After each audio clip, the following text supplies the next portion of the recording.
दिन दहाड़े घर में घुसकर लाखों की चोरी करने वाले आरोपी को सोलापुर पुलिस की क्राइम ब्रांच ने तेलंगाना से गिरफ्तार कर लिया है। यह मामला 27 दिसंबर का है, जब सोलापुर शहर के राजमुद्रा रेसिडेंसी इलाके में पूर्व नगर सेवक गणेश वानकर के पिता प्रकाश वानकर के घर में चोरी की वारदात को अंजाम दिया गया था।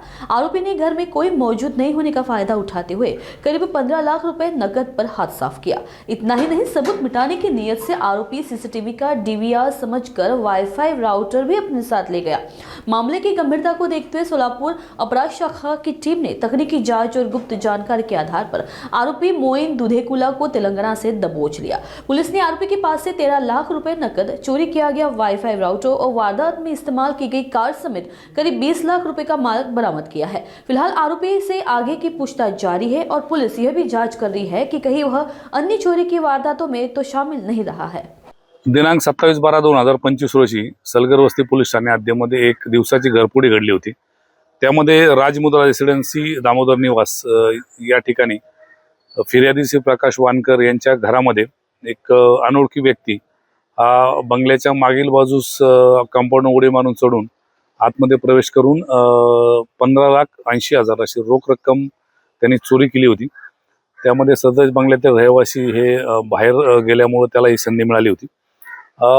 सदरची माहिती मिळतात माननीय पोलीस आयुक्त सोलापूर शहर यांच्या सूचनेनुसार क्राईमच्या टीम गुन्हे शाखेच्या टीम अपडेट केल्या होत्या। त्यामध्ये सपोनी निलेश सोनाने पाटील यांच्या टीम यांना मिळालेली गोपनीय माहिती तसेच आरोपीचं वर्णन आणि तांत्रिक तपास याचा त्यांनी कौशल्यपूर्ण तपास करून त्यामध्ये आरोपी निष्पन्न केला आणि सदर आरोपी मोईन मौलाना साहब दुधकेला यास तेलंगणा राज्यातील मरपल्ली या ठिकाणाहून ताब्यात घेतला।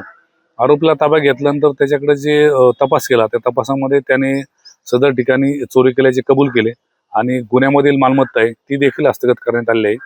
त्यामध्ये गुन्ह्यामध्ये गेलेली रोख रक्कम त्याचप्रमाणे त्यांनी सदर गुन्हा करण्यासाठी वापरलेलं वाहन हे जप्त केलेलं आहे। असे एकूण 20,52,000चा मुद्देमाल आपण हस्तगत केलेला आहे। सदरची कारवाई माननीय पोलीस आयुक्त सोलापूर शहर यांच्या मार्गदर्शनाखाली माननीय पोलीस उपायुक्त गुन्हे पाटील मॅडम तसेच माननीय सहाय्यक पोलीस आयुक्त गुन्हे राजन माने यांच्या सूचनेप्रमाणे आमची टीम त्यामध्ये सपोन निलेश पाटील व त्यांचे सर्व पथक यांनी केलेले आहे।